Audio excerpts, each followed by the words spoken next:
When did you regret judging a book by its cover? I was a sophomore when Malik, the class clown, returned after missing the first half of the year. The entire class went dead quiet when he walked in. That's the psycho who put a teacher in the hospital, someone whispered loud enough for everyone to hear. The whole room shifted away from him like he was contagious. That day, he sat alone in the cafeteria with empty seats forming a circle around him. I tried to walk over and sit nearby, but my friend grabbed my shoulder. Don't. He'll beat you up too. Kid's got serious anger issues. I watched Malik for the next few weeks and saw how everyone treated him like a ticking bomb. Teachers kept him after class to check in, but really to intimidate him. During PE, coach made him sit out contact sports. Security guards followed him between classes. But I noticed things others missed. He'd walk behind girls heading to the parking lot after dark, keeping distance but making sure they got to their cars safe. He always had extra pens and never said no when someone needed one. But no one ever thanked him. They just took what they needed while avoiding eye contact. Everything changed the day I stayed late for drama club. I was vaping in the corner of the room where there's no security camera when Mr. Akaka appeared in the doorway. "Working hard?" he asked, stepping into the room. "Just finishing up," I said, hiding my vape in my sleeve. "Don't rush off." He moved closer, blocking my path to the door. "I've been meaning to talk to you about your audition. You've got real potential." My heart started racing, but I tried to stay calm. "Thanks. I really should get going, though." He pulled me toward center stage. "You're too stiff. Too nervous." "I'm fine. I need to go." I tried to pull away, but his grip tightened. "You want that lead role, don't you?" His other hand moved to my lower back. "I could give you private coaching, one-on-one sessions. I've helped other girls. Excel." The way he said excel made my skin crawl. His hand slid lower. "Please, I need to." "Shh." He pulled me against him. "This is how you command the stage. How you get directors to notice you." His breath hit my neck. "I've been watching you, Luna. You're special, but you need guidance." I tried to push him away, but he was stronger. "Stop, please." "Let her go." Malik stood in the doorway, his entire body tense. His voice was controlled, but I could see his fists clenched at his sides. Kaka didn't release me. If anything, his grip tightened. "We're rehearsing. This is a closed practice." I said let her go. Malik took a step forward. "Now." Kaka finally released me, but kept himself between me and the door. "Careful, Malik. We all know what happens when you lose your temper. Wouldn't want another incident." Malik took my hand and guided me towards the principal's office. But Principal Walker barely looked up from his computer. "Mr. Akaka has directed our plays for 12 years. Are you sure you didn't misinterpret?" "He had her trapped. He was touching her," Malik said. Walker turned to me. "Drama can be emotional. Sometimes teachers use physical guidance." Then he looked at Malik. "Given your history, I understand why you might see aggression where none exists. Maybe you should take another break from school." Malik's face flushed. "This isn't about that. This is about—" "That's enough," Walker cut him off. "Unless you have proof, I suggest you both stop making accusations that could ruin a good man's career." He leaned back in his chair. "Luna, you were vaping on school property. That's a 3-day suspension. Malik, consider this your only warning." I didn't see Malik for 2 days after that. When he finally came back, something had changed. I was walking to lunch when I heard laughter echoing through the hallway. A crowd had gathered around someone's phone. "Yo, Psycho's famous!" someone shouted. On the screen was a meme of Malik on the secret school meme page. Someone had edited together security footage of Malik walking through hallways, adding horror movie music. The caption read, "When the school shooter comes back from suspension." It had 100 likes. I found him after school behind the gym, sitting on the ground with his head in his hands. After 10 minutes, he looked up. His eyes were red. "Malik, what really happened? Why were you gone for half the year?" I never attacked some random teacher. It was about my sister. He stared at his thumbs like he was debating whether or not to continue. "I was bringing her insulin one day when I couldn't find her in the music room." His voice dropped. "So I checked Mr. Carlson's office. He taught history but also coached wrestling." He paused. The door was cracked open. I heard her crying, begging him to stop. His fists clenched. He had her pinned against his desk. His hand was up her skirt. She was 14. "Oh my." I pulled him off her and yeah, I broke his jaw. But I was too late. "What do you mean?" I was then interrupted by him breaking into tears. "She's 14 and 6 months pregnant." The color drained from my face. "Which teacher was it?" "Carlson." I pulled my phone from my pocket without answering and opened my notes app. My thumbs moved fast across the screen, typing everything while his voice still echoed in my head. "Sister 14, insulin delivery, music room empty, checked Carlson's office, door cracked, heard crying, begging to stop, pinned against desk, hand up skirt, pulled him off, broke his jaw, too late, 6 months pregnant now." I added the date Malik came back to the school, the date he disappeared mid-year, everything I could remember about the rumors and whispers. Malik watched me type with red eyes that looked confused and maybe a little scared. "What are you doing?" he asked quietly. I kept typing, adding details about how security followed him, how teachers treated him like a threat, how everyone believed he was violent without knowing why. I'm writing it all down, I said, before I forget anything or get details mixed up. Dates, names, everything you told me. He wiped his face with his sleeve. What are you going to do with that? I stopped typing and looked at him. I don't know yet, but having it written down feels important. Like the first step toward something, even if I'm not sure what that something is. He nodded slowly and stared at the ground between his feet. My phone showed 3 full pages of notes. I saved it and created a backup copy, then another one that I emailed to myself. The documentation felt real and solid in a way that just remembering didn't. That night, I lay in bed staring at my ceiling until midnight passed. Sleep wouldn't come. Every time I closed my eyes, I was back in the drama room with Kaka's hands on me, his breath on my neck, his body blocking the door. I grabbed my phone and opened a new note. My fingers shook as I typed, but I forced myself to write everything. How I was vaping in the corner with no camera. How he appeared in the doorway and moved closer. The exact words he said about my audition and potential. How he grabbed me and pulled me toward center stage. His hand on my lower back sliding lower. The way he said excel that made my skin crawl. His grip tightening when I tried to pull away. One-on-one sessions and private coaching. How he pulled me against him. His breath hitting my neck. I've been watching you, Luna. You're special. You need guidance. How I tried to push him away, but he was stronger. Writing it out made my stomach hurt, but also made it feel less like something I imagined. The details were concrete now, saved in my phone with a timestamp. I backed it up 3 times before I finally fell asleep around 2 in the morning. The next morning, I walked through the hallways watching everything differently. A security guard positioned himself near Malik's locker before first period started. I opened my notes app and logged the time and location. During passing period, I saw Mr. Logan, the English teacher, stop Malik and ask where he was headed with this tone that suggested he didn't trust the answer. I documented that too. Coach Peters watched Malik walk past the gym entrance and said something to another teacher that made them both look in his direction. I typed it all out with timestamps. By lunch, I had 12 separate entries showing a pattern of constant surveillance and suspicion, disguised as checking in or keeping students safe. Nobody watched other kids like this. Just Malik.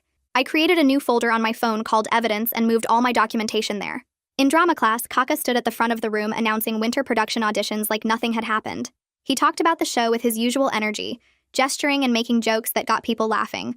When his eyes swept across the room and landed on me, he smiled. Not a threatening smile exactly, but one that felt like we shared a secret. Like he thought what happened in that room was just between us and I'd never tell anyone. My stomach turned over. He kept talking about audition requirements and rehearsal schedules while I sat frozen in my seat. He thinks he got away with it. The thought made me so angry I had to grip my desk to stay still. He moved on to someone else and I pulled out my phone under my desk, adding this moment to my notes.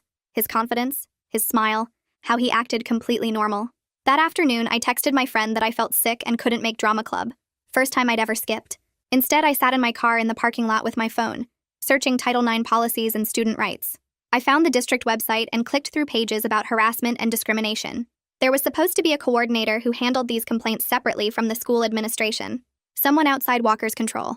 I wrote down the name, Nora Hammond, and her email address. I read through procedures and timelines and something called interim measures.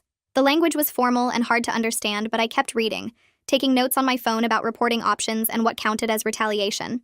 The next day, Malik got called to the principal's office during lunch. I heard people whispering immediately that he was in trouble again, that he probably did something violent, that Walker was finally going to expel him. I waited by his locker after school until he appeared looking tired and angry. I asked what happened, and he said Walker just wanted to check in on his adjustment. But the way he said adjustment made it clear that wasn't really what the meeting was about. Walker kept mentioning Malik's second chance and how important it was not to waste opportunities, and how the school was watching to make sure he stayed on track. Threats, but dressed up as concern. Malik's jaw was tight when he told me. I added it to my evidence folder with the date and time. I needed to talk to someone who might actually help. Mrs. Stewart, the school counselor, had always seemed genuinely kind when I'd seen her in the halls. She wasn't part of Walker's inner circle of administrators. I logged into the office system and made an appointment, marking it as academic stress so nobody would ask questions about what I really wanted to discuss. The earliest slot was 2 days away. I took it. When I finally sat across from Miss I. Stewart in her small office, she told me to call her Ain. She had this calm way of listening that made me feel like I could actually tell her everything. So I did. I described what Kaka did to me in the drama room, every detail I'd written in my notes, how he cornered me and touched me and said those things about private coaching, how Malik intervened and probably saved me from worse. Then I told her about Malik's sister and what Carlson did, and how Malik broke his jaw trying to protect her. Ain's face went pale as I talked, but she didn't interrupt or tell me to stop. When I finished, she was quiet for a moment. Then she explained carefully that she was a mandated reporter. That meant she had legal obligations that limited what she could keep confidential. Her voice was gentle, but I could tell she was being very precise with her words. Ain pulled out a notepad and wrote down a name and phone number. Nora Hammond, she said, District Title IX Coordinator. Going through her might offer more protection from retaliation than staying within the school's chain of command. She explained the difference between mandatory reporting to child services, which she had to do for Malik's sister, and filing a formal Title IX complaint about staff misconduct, which was separate. Title IX was federal law about discrimination and harassment in schools. Hammond had authority that Walker didn't control. Ain kept writing, giving me information about interim measures and no-contact directives and investigation procedures. I took the paper with Hammond's contact information and folded it carefully into my pocket. For the first time since the drama room, I felt like maybe there was actually a path forward that didn't involve just staying quiet and hoping everyone forgot. I looked at Ain and asked her straight out if she thought Walker would get back at me for reporting Kaka. She went quiet for a long time, long enough that I could hear the clock on her wall ticking. When she finally spoke, she said she couldn't predict what he'd do, but that punishing someone for reporting harassment was itself breaking Title IX rules. The way she said it, so careful with every word, told me exactly what she really meant. The system might protect me on paper, but Walker had ways of making my life harder that wouldn't look like punishment on the surface. I thanked her and left her office with Hammond's contact information folded in my pocket, and a sick feeling in my stomach about what came next. I needed to find Malik. I checked his usual spots and finally saw him sitting on the bleachers by the football field, earbuds in, staring at nothing. I climbed up and sat next to him until he noticed me and pulled out one earbud. I told him about Ain and about Hammond, the District Title IX person who might actually help. Then I asked if he'd be willing to include his sister's situation in a complaint about how the school protects bad teachers instead of students. He looked at me for a second, then shook his head. He said he needed to talk to his sister first because it was her story to tell, not his. I got it immediately. Just because something happened to someone you love doesn't mean you get to decide when or how to talk about it. I told him that made sense and that I'd wait to hear what she said. 2 days went by before my phone buzzed with a text from Malik. His sister wasn't ready to come forward publicly yet. The words sat there on my screen and I felt this mix of understanding and anger. She was okay with him sharing some basic information about Carlson if it helped stop him from hurting other kids, but she didn't want to be part of any official process. I texted back that I respected that and meant it, but I also felt so tired of how the system works. Victims have to relive the worst moments of their lives just to maybe create change, and even then there's no promise anything will actually happen. I sat on my bed that night and opened my laptop. The email to Hammond took me 3 hours to write. I described everything that happened in the drama room with Kaka, every single detail I could remember, the exact date, the time, how he blocked the door, what he said about private coaching, where his hands went, how Malik had to physically intervene. I wrote it all in the most basic, factual way I could, like I was writing a police report. Then before I finished, I added a paragraph about Malik's situation. I didn't use his sister's name or give details she hadn't approved, but I explained how Carlson assaulted a 14-year-old student, how Malik protected her and got suspended for it, and how Carlson just quietly resigned and probably moved to another school. I wrote that this looked like a pattern of the administration covering up abuse instead of stopping it. The next day during my free period, the office called me down. Ain was waiting in her room and closed the door behind me. She said she needed to warn me about something. Filing this complaint would probably make my senior year much harder. Teachers talk to each other. Walker has friends on staff. Drama opportunities would likely disappear. She said it gently, like she was trying to prepare me without scaring me off. I looked at her and said I already lost those opportunities the moment I walked into that drama room alone with Kaka. She nodded slowly, and I could tell she understood. That night, I sat in bed with my laptop open, the email to Hammond ready to send. It was 11:47 p.m. when I finally hit the button. Then immediately I panicked and opened my sent folder to reread it. I checked it 17 times, looking for any mistakes or anything that could be used against me. Every time I read it, I found something I wished I'd said differently, or worried that I'd said too much. The waiting for a response felt worse than writing the whole thing had been. Hammond emailed back within 24 hours. I was in history class when my phone buzzed in my pocket, and I had to wait until passing period to check it. She wanted to meet at the district office instead of at the school. Her message was professional, but somehow also warm, saying she took these allegations seriously and wanted to hear my full account in a setting where we could talk privately. She gave me 3 possible times and said to bring a parent or supportive adult if I wanted. The morning before my meeting with Hammond, I walked past the drama room and saw a crowd around the bulletin board. I pushed through to see what everyone was looking at. The cast list for the winter production was posted. I scanned through it once, then again, then a third time. My name wasn't anywhere. Not in the leads, not in the supporting roles, not even in the ensemble. I'd been completely cut. Kaka had posted a note at the bottom about casting decisions being based on professionalism and commitment to the program. Everyone standing there knew exactly what that meant. I was punished. My hands shook as I pulled out my phone and took a screenshot of the cast list and Kaka's note. I opened the folder on my phone I'd labeled evidence and added them to the growing collection. Every time they came after me for reporting what happened, they just made my case stronger. It still hurt, though, seeing my name missing from that list when I'd worked so hard at auditions. The district office was in a building 20 minutes from the school, a boring concrete place that looked like every other government building. Hammond's office was on the second floor. She turned out to be younger than I expected, maybe early 30s, with straight dark hair and this direct way of talking that made me trust her right away. She shook my hand and offered me water, then sat across from me with a notepad. She explained the Title IX process step by step, how long investigations usually take, what interim measures meant, what a no-contact directive actually did in practice. She used simple language and checked in constantly to make sure I understood. When she explained that interim measures were temporary protections put in place right away while the investigation happened, I felt this small bit of relief that maybe I wouldn't have to see Kaka every day while waiting for some final decision that might take months. I took a breath and started from the beginning, walking Nora through every detail of what happened in the drama room. I described how Kaka positioned himself between me and the door, how his hands moved from my shoulders to my lower back, how his breath felt on my neck when he pulled me close.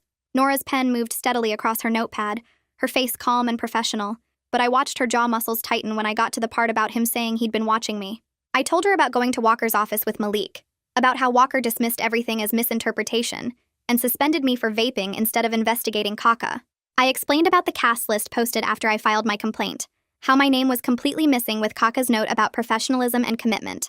Nora wrote down the date of the cast list posting, the exact wording of Kaka's note, Walker's specific phrases about drama being emotional and teachers using physical guidance. She asked clarifying questions about timeline and whether anyone else was present, and I gave her every detail I could remember. Nora set down her pen and explained that she would need to interview other students and collect evidence, which meant people at the school would know I filed a complaint even though the process was supposed to be confidential. She asked if I wanted interim measures while the investigation happened, schedule changes so I wouldn't have classes near Kaka, a no-contact order requiring him to stay away from me, different supervision for any drama activities. I said yes to everything she offered, feeling this small bit of relief that maybe I wouldn't have to see him every day while waiting months for some final decision. When I mentioned Malik's sister and what Carlson did to her, Nora's whole expression changed. Her face went harder, more focused, like she'd just connected pieces she'd been looking for. She explained that if Carlson was currently working at another school in the district, she had authority to investigate his conduct even though he wasn't at my campus anymore. But she'd need either the victim's cooperation or at least permission to include the case in her investigation. She couldn't force a 14-year-old pregnant girl to relive her trauma just to build a case.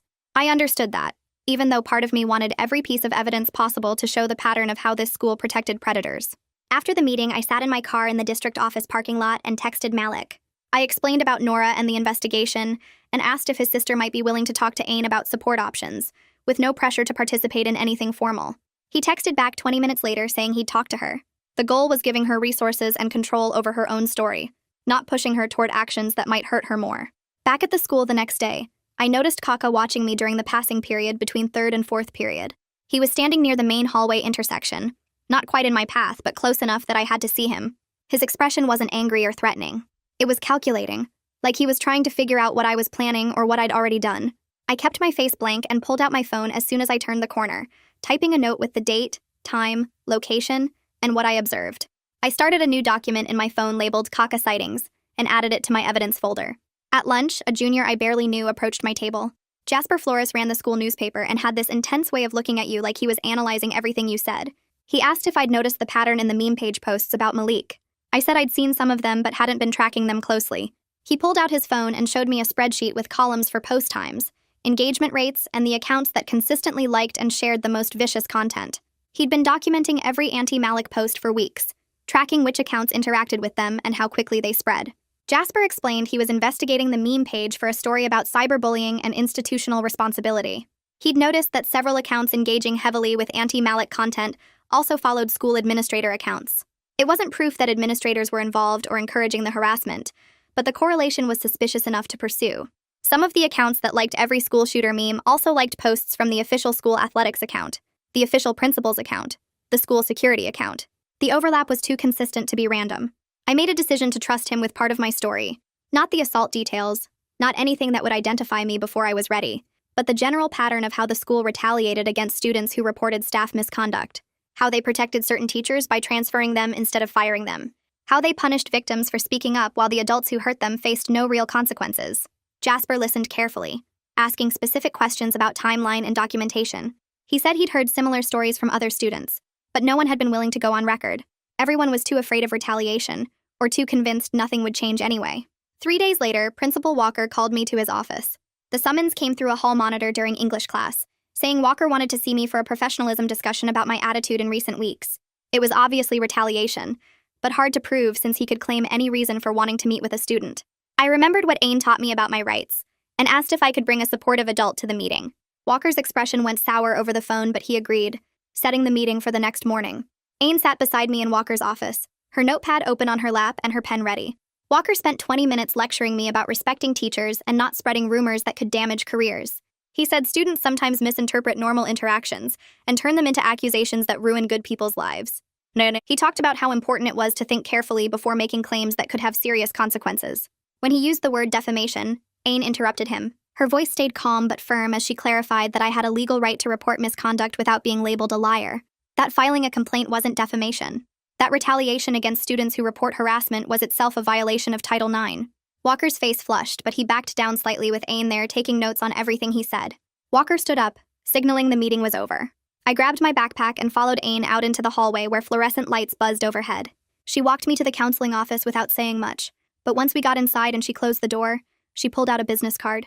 It had Nora Hammond's direct phone number written on the back in blue ink. Ain told me to expect a call from Nora within the next day or two about next steps. I shoved the card in my pocket and headed to third period, already 10 minutes late. 2 days later, I got pulled out of English class by a student aide who handed me a sealed envelope from the district office. Inside was a single page on official letterhead stating that Mr. Kaka had been issued a no-contact directive effective immediately. The letter said he couldn't talk to me directly, couldn't be alone with me, and had to communicate through other staff if necessary. It didn't explain why, but it didn't need to. By lunch, everyone in drama knew something had gone down. I could feel people staring at me in the cafeteria, whispering behind their hands. 3 different girls approached me that week in bathrooms and empty hallways, always when no one else was around. The first one was a senior named Becca, who caught me by my locker after school. She said Kaka had made comments about her body during rehearsals last year, stuff about how she filled out her costume. Nothing she could report, she said, but enough to make her uncomfortable every single practice. The second girl was a sophomore in my biology class. She told me Kaka had asked her to stay late to work on blocking, just the 2 of them, and when she said she had to catch her bus, he'd gotten annoyed and cut her stage time for the rest of the production. The third was a junior who didn't give me details, just said she believed me, and that she was glad someone finally said something, but none of them would make formal statements. They were too scared of what it would do to their college applications, their recommendations, their reputations. I understood that fear because I was living it too, but part of me wished I wasn't fighting this alone. Malik found me behind the gym again on Thursday, same spot where he'd told me about his sister. He looked less tense than usual, almost relieved. He said his sister had met with Ain twice now and agreed to see a counselor outside the school system. Ain had connected her with someone who works with teenagers dealing with assault and pregnancy. It wasn't going to fix what Carlson did, Malik said, and it wouldn't make him face any real punishment, but at least his sister was getting help. That felt like something, even if it was small. I asked if his sister might ever be willing to file a formal complaint, and Malik shook his head. She just wanted to get through this pregnancy and graduate and never think about Carlson again. I couldn't blame her for that. That same afternoon, I sat in the school library with my laptop and filled out a public records request form that Nora had emailed me. The template asked for any complaints, disciplinary actions, or internal communications involving Kaka and Carlson. I had to mail it to the district office with a copy to the school board, and they had 30 days to respond. Nora had warned me they'd probably redact most of it, or claim certain documents were protected, but having a paper trail mattered. It showed I was serious and that I wasn't going away. I printed 2 copies, signed them both, and dropped them in the mailbox outside the post office on my way home. The next day, Jasper caught me in the hallway between classes and asked if I had a few minutes. We ended up in the library again, sitting at a table in the back corner where nobody goes. He pulled up a document on his laptop, an article about the meme page, and how anonymous platforms let people harass other students without consequences. He'd written it carefully, never naming Malik or anyone specific, but talking about patterns and how administrators could step in but choose not to. Requested Reads is on Spotify now. Check out link in the description or comments. He asked if I'd read it for accuracy, and I did, scrolling through 3 pages of solid reporting. I suggested he add a line about how this kind of harassment often targets students who speak up about staff misconduct, and he nodded and typed it in right there. 2 days later, Kaka posted on the drama department's Instagram page. It was a long message about false rumors hurting the program and destroying the arts community. He wrote about how much he'd sacrificed for his students over the years, and how disappointed he was that people would try to tear down everything he'd built. He didn't name me, but he didn't have to. Within an hour, my phone was exploding with texts from classmates asking what happened, if the rumors were true, if I was okay. Some messages were supportive, but others accused me of lying for attention or ruining drama for everyone else. I wanted to defend myself, to explain what really happened, but I remembered what Nora had told me during our meeting. Don't discuss the case on social media. Don't respond to messages from other students about it. Anything I said could be used against me later, twisted into something it wasn't. So I left every message on read and turned off my notifications. The silence felt like weakness, like I was letting Kaka control the story. But I kept reminding myself that his public defensiveness actually helped my case. People don't write long defensive posts unless they're worried about something. On Monday, I was eating lunch with Malik in our usual corner of the cafeteria when 2 security guards approached our table. One of them, the tall guy who always wears sunglasses inside, told Malik they needed to check his phone for inappropriate content. Malik asked what content they were talking about, and the guard just repeated that they needed to see his phone. Malik pulled out the student handbook from his backpack, flipped to a page he'd marked with a sticky note, and read aloud the section about unreasonable search and seizure. He said they needed specific reasonable suspicion of a policy violation, not just a general request to search his property. The guard's face went red, but he backed off and said they'd be logging this as Malik being uncooperative with security protocols. Malik just shrugged and went back to his sandwich. That night, I opened the Notes app on my phone and created a new document called Evidence Timeline. I started writing down everything I could remember from the past few weeks. Every time Kaka was in the same hallway as me, even though the no-contact directive said he should avoid me. Every comment from other teachers about my situation. The weird looks. The sudden coldness from staff who used to be friendly. Every message I got from classmates, both supportive and hostile. I included dates, times, locations, names when I knew them. I backed the whole thing up to cloud storage and set it to auto-backup every night at midnight. If this was going to be a long fight, I needed records of everything. 3 weeks later, the district sent me a fat envelope with my public records request results. Most of the emails were covered in thick black bars that hid names and details, but I could still read enough to see the pattern.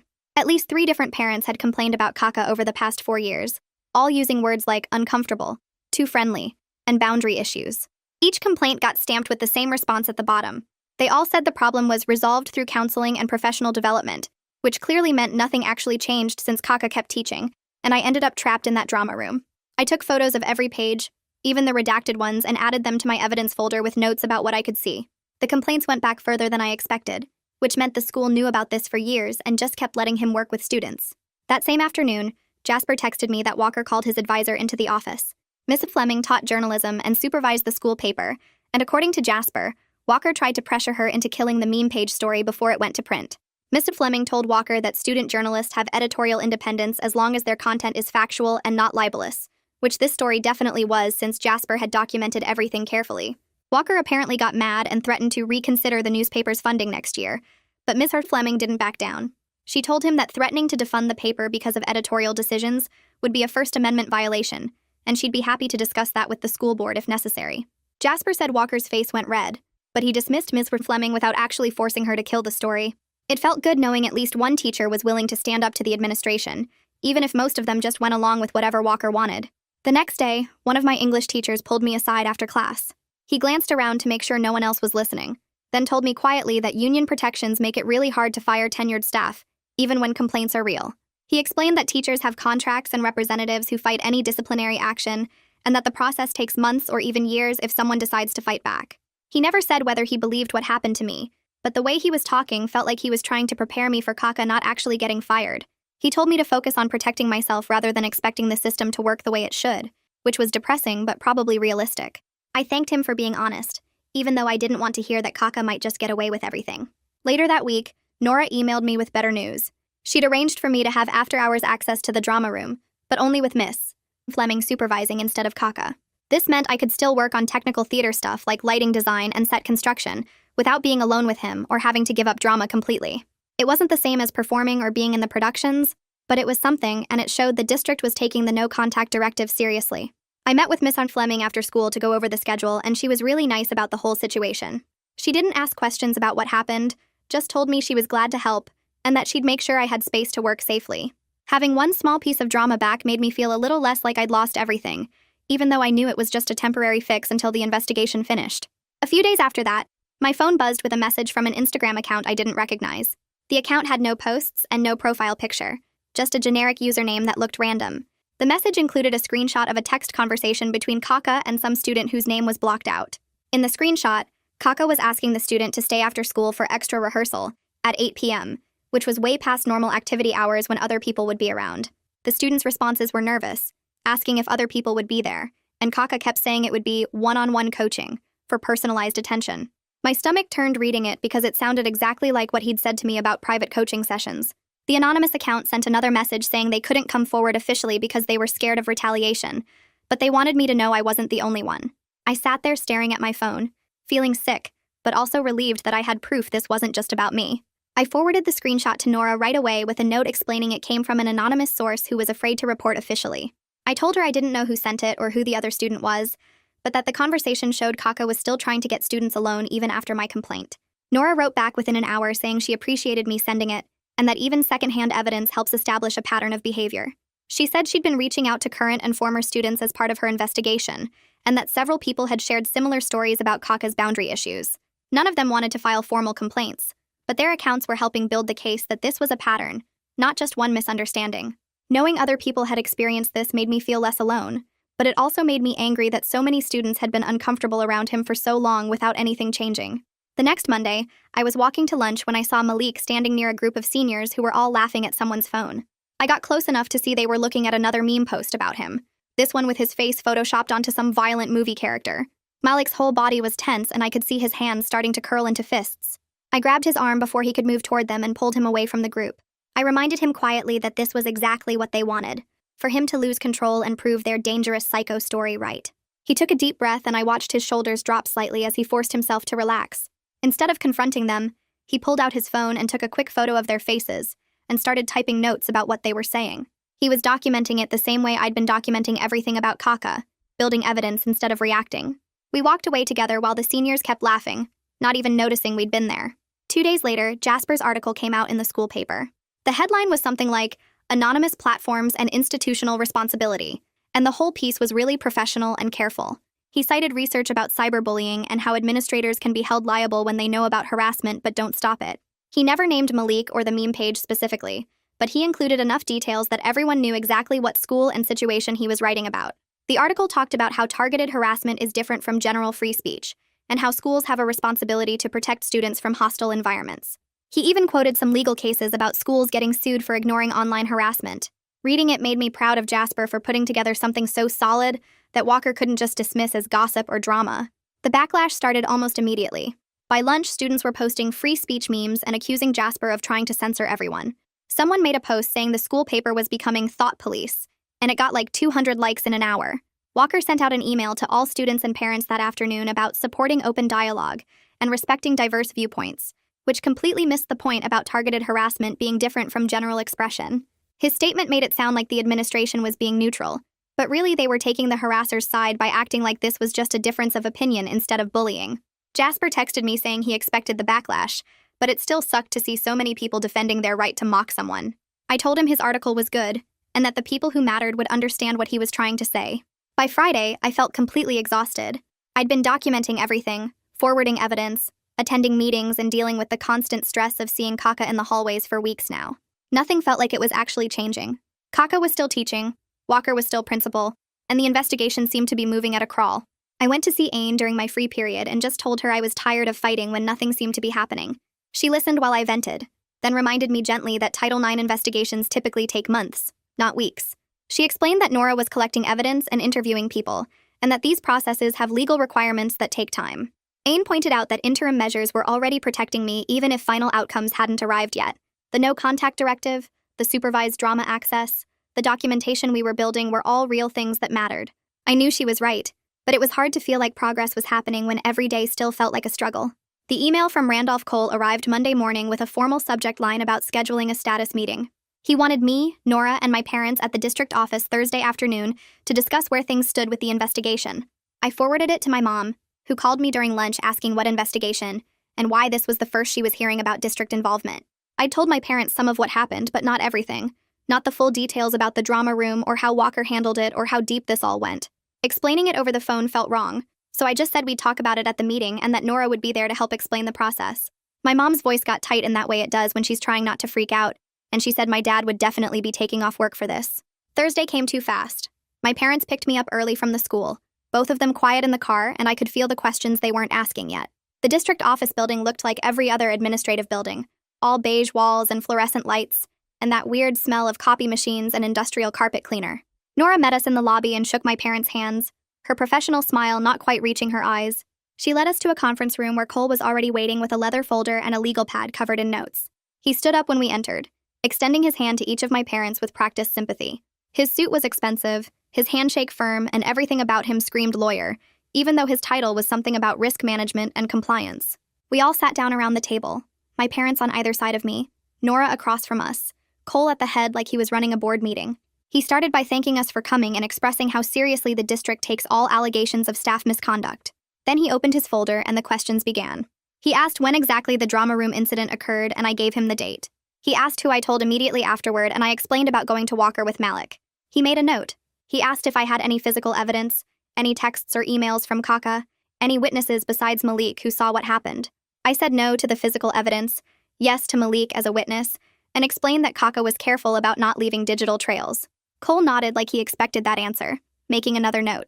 He asked why I waited several weeks before contacting Nora instead of reporting through proper channels right away. The way he said proper channels made my stomach turn, like there was a right way to handle being assaulted and I'd done it wrong. My mom's hand found mine under the table, squeezing hard. Before I could answer, Nora leaned forward and her voice had an edge I hadn't heard before. She said delayed reporting is extremely common in sexual harassment cases and doesn't undermine credibility in any way. She explained that victims often need time to process trauma, that power dynamics make immediate reporting feel unsafe, that retaliation fears are valid and documented. She pulled out her own folder, thicker than Cole's, and started listing what she'd documented. The no-contact directive Kaka violated multiple times by positioning himself near me in hallways. The cast list retaliation that excluded me completely from the winter production right after I filed my complaint. The public records request results showing 3 prior parental complaints about Kaka's boundary issues that were all marked resolved through counseling that clearly didn't resolve anything. She had dates, times, witness statements, pattern evidence that supported my account even without a video recording of the assault itself. Cole's expression stayed neutral, but I saw him shift in his seat. My dad had been quiet up until then, just listening with his jaw getting tighter and tighter, but now he spoke up and asked the question I'd been afraid to voice. He wanted to know if the district was actually planning to fire Kaka, or if they were just going to transfer him to another school like they did with Carlson. Cole did that thing where adults pause before answering a question they don't want to answer, then said he couldn't discuss personnel decisions because of privacy laws and union contracts. My mom made a sound that wasn't quite a laugh, more like disbelief escaping. She said that sounded like they were definitely considering just moving him somewhere else where he could do the same thing to different students. Cole started talking about due process and contractual obligations and how these situations are complicated, but my dad cut him off and said the only thing complicated here was the district choosing to protect a predator instead of students. The room got very quiet. Cole adjusted his tie and said the district takes these allegations seriously, which he'd already said at the start of the meeting, and that they were conducting a thorough investigation. After the meeting ended and Cole left the room, Nora asked my parents to stay for a minute. She closed the door and her professional mask dropped a little. She told them she'd formally recommended placing Kaka on administrative leave pending the investigation's completion. She explained that whether the district actually followed her recommendation depended on factors beyond her control, things like union agreements and legal department advice and risk calculations I didn't fully understand. But she was building the strongest case possible and pushing as hard as she could within the system's limits. My mom asked what happens if they don't fire him. If he just gets transferred, and Nora said she'd be flagging his file and reporting to state licensing authorities regardless of what the district decided. It wasn't the answer my parents wanted, but it was something. That night at dinner, I heard a rumor through a group chat that made me put my fork down and stare at my phone. Someone's older sister who worked at a middle school 2 districts over had seen Carlson there, coaching the wrestling team like nothing ever happened. I felt sick thinking about him around even younger kids, around 12 and 13-year-olds who wouldn't know to be careful, whose parents probably had no idea what he'd done at our school. I forwarded the message to Nora immediately, and she confirmed within an hour that she'd already flagged his case to that district's HR department and to state education licensing authorities. She said the wheels turned slowly, but they were turning. Malik texted me that same night saying his sister had made a decision. She wasn't ready to participate in interviews or formal proceedings. That was still too much. But she was giving Nora permission through Malik to include limited information about what Carlson did in the pattern and practice documentation. It was a compromise that respected her boundaries while still creating some accountability, and I texted back that I was proud of her for doing what felt right for her, instead of what everyone else might want. The district must have decided Nora's recommendation was too risky to ignore, because Friday afternoon Walker sent an email to all drama families. It said Mr. Kaka was taking time off for personal reasons, and that a substitute would handle the winter production. The vague language fooled exactly no one, and my phone started blowing up within minutes. Some messages were supportive, classmates thanking me privately for coming forward, and sharing their own uncomfortable experiences with Kaka that never quite crossed the line enough to report, but created this constant atmosphere of unease around him. Others were angry, blaming me for ruining drama and accusing me of lying for attention or trying to get out of trouble for vaping. The social division was exhausting, and I ended up turning off my phone for the rest of the night. Jasper published his follow-up piece about Title IX processes Monday morning. He interviewed legal experts about how harassment investigations actually work, what interim measures look like, what rights students have during these processes. He didn't mention my case specifically, but the timing made the connection obvious to anyone paying attention. Several students stopped me in the hallway to say the article helped them understand what was actually happening instead of just believing rumors. And I made a mental note to thank Jasper for using his platform to educate instead of sensationalize. The teachers' union rep showed up at a district meeting the following week, and by Friday afternoon, word had leaked through the staff grapevine that Kaka's lawyer was claiming I misunderstood his teaching methods, and that the no-contact directive was unfair punishment without proper process. I texted Nora immediately when I heard, my hands shaking as I typed, and she called me back within an hour to explain this was completely normal defense strategy. She said lawyers always try to reframe assault as misunderstanding, and that it didn't change anything about the investigation's direction or the evidence she'd already collected. Her calm voice helped, but I still felt sick knowing Kaka was out there building a defense while I just had to wait and trust the system would work. Monday morning, I opened my locker before first period, and a folded piece of notebook paper fell out onto my shoes. I picked it up and unfolded it to find block letters written in black Sharpie that said, "Drop it or lose your college recommendations." My stomach dropped and I looked around the hallway, but everyone was just walking to class like normal, nobody watching me or acting suspicious. I pulled out my phone and took 3 photos of the note from different angles, making sure the lighting was good and the words were clear, then walked straight to the office and asked to see Aine. She wasn't available, so I sat in the waiting area for 20 minutes until she came out of a meeting, and when she saw my face, she immediately brought me into her office and closed the door. I showed her the note and the photos, and she said we needed to report this to Nora right away, so she called from her office phone while I sat there trying not to cry from anger and fear mixed together. The threat was obviously from another student, probably someone who liked Kaka or thought I was causing drama for attention, but it still went into the evidence file as additional retaliation. Nora came to campus that same afternoon and sat down with me and Aine to create what she called a safety plan for all my after-school activities. She wrote down specific check-in times when I had to text Aine to confirm I was okay, and she made a rule that I couldn't be in any school building alone ever, even for 5 minutes. The plan included a list of safe adults I could contact if I felt threatened, and instructions for what to do if I saw Kaka anywhere near campus, even though he wasn't supposed to be there. The whole thing felt protective and restrictive at the same time, like I was the one losing freedom while Kaka just sat at home getting paid to do nothing. I understood why the rules existed, but I hated that speaking up meant my life got smaller and more controlled while he got a vacation. 2 days later, I was walking to my car after drama, when I saw Malik standing near the gym talking to Tyler Fleming, one of the seniors who'd shared the school shooter memes back in November. I slowed down to see if there was going to be a problem, but Malik's body language looked calm, not tense, and Tyler was doing most of the talking with his head down like he was ashamed. I got close enough to hear Tyler say he was sorry for spreading that stuff, and that he didn't really think Malik was dangerous. He just thought it was funny at the time, without considering how it felt to be on the receiving end.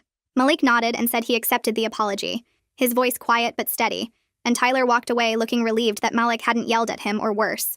Later that afternoon, Malik texted me about it and said one apology doesn't undo months of isolation and fear, that forgiveness isn't the same as reconciliation, and he's not required to pretend everything's fine now just because someone finally felt guilty. I texted back that he was right, and that accepting an apology doesn't mean trusting that person again or acting like the harm never happened. The district sent official notice the following Monday that Mr. Kaka had chosen to resign for personal reasons effective immediately, with no admission of wrongdoing and a confidential settlement agreement that nobody was allowed to discuss publicly. Nora called me after school to explain what it meant in practical terms, walking me through how the district avoided a lengthy hearing process, how Kaka avoided having formal findings on his permanent record, and how I got the outcome of him being gone even if it wasn't the full accountability I wanted. She said this happens all the time in these cases because it's faster and cheaper for everyone involved, but it left me feeling relieved and angry at the same time. I was glad he couldn't hurt anyone else at our school, but furious that he could potentially apply to teach somewhere else without this incident following him officially. Nora validated both feelings when I told her, explaining the practical limits of what Title IX investigations can actually achieve within current legal systems. And then she told me she'd also filed a report with state licensing authorities that might prevent him from getting future teaching positions, though there were no guarantees about how that process would go. The Carlson situation moved forward on a separate track, with the district referring his case to law enforcement based on all the evidence Nora had compiled over the past few months. Malik's sister still wasn't participating publicly in any proceedings, which was completely her choice and her right, but the criminal investigation could proceed based on other evidence and witness statements, and she had the option to engage later if she decided to. I checked in with Malik regularly to see how he was handling everything, and he said his sister was doing better with her therapist, and that she felt less pressure now that the decision was out of her hands temporarily. Principal Walker got reassigned to a district curriculum position 3 weeks after Kaka resigned, which the official announcement described as a lateral move, but everyone understood was actually a removal from campus leadership after his mishandling of multiple complaints. The school board brought in Miss Rodriguez as interim principal, and her first action was scheduling a series of listening sessions with students about safety and reporting procedures, which felt like actual progress instead of just empty promises. She stood in the cafeteria during lunch periods, introducing herself and handing out cards with her direct email and phone number, telling students she wanted to hear about their experiences and concerns without fear of retaliation. 3 months after everything started, I found myself back in the drama room working on lighting design for the spring production under new supervision from Ms. M. Fleming, who'd stepped in to direct after Kaka left. Malik's threat assessment tag had been removed from his record completely, and he'd started eating lunch with a small group of friends instead of sitting alone. We'd also started a peer support group with Ains guidance for students navigating institutional complaints, meeting once a week after school to share resources and strategies. The outcomes weren't perfect by any measure. Kaka and Walker faced consequences but not full accountability. Carlson's case was still working through the legal system, and the social fallout from everything still lingered in hallway conversations and awkward silences. But we'd created real change that would protect future students from going through what we went through, and sometimes that has to be enough when perfect justice isn't possible. I was learning that justice in real life is complicated and incomplete, that speaking up doesn't guarantee vindication or happy endings. But that silence guarantees nothing changes at all, and I'd rather live with the complications of having fought than spend the rest of my life regretting that I stayed quiet when it mattered. And that's my side of things. Now I want to know how you'd have handled it. Seriously, I read everything. Drop your thoughts in the comments and let's see all the different perspectives. You always come through with the best ideas.